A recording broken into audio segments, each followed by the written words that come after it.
ఏంటి బాబాయ్, పొలం అమ్ముతున్నావంట? అవునరా, ఎందుకని? నా తమ్ముడు కృష్ణ మొన్న ఈ మధ్యనే ఆత్మహత్య చేసుకుని చనిపోయాడు. నీకు తెలుసుగా? అవును బాబాయ్. శనగేస్తే నీరు లేక పంటలు ఎండిపోయాయి. చేసిన అప్పులు తీరవేమోనని వాడు భయపడ్డాడు.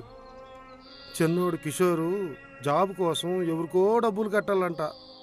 ఏం చేయాలో అర్థం కావట్లేదురా. అందుకే పొలం అమ్ముదాం అనుకుంటున్నా.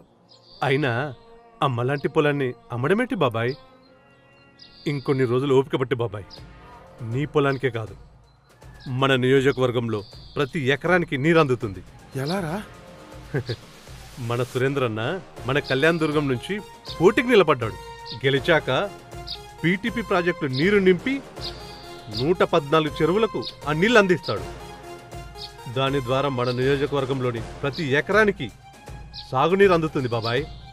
వ్యవసాయం పండగ అవుతుంది. నీలాంటి రైతులకి అండ అవుతాడు. కళ్యాణ్ దుర్గంలోని ప్రతి గడపకి రక్షాతోరణం అవుతాడు బాబాయ్. కష్టం తెలిసిన మనిషి మన సురేంద్రన్న మనకే కష్టం రాకుండా చూసుకుంటాడు బాబాయ్. గుర్తుందిగా? గుర్తుందిరా, సైకిల్ గుర్తు.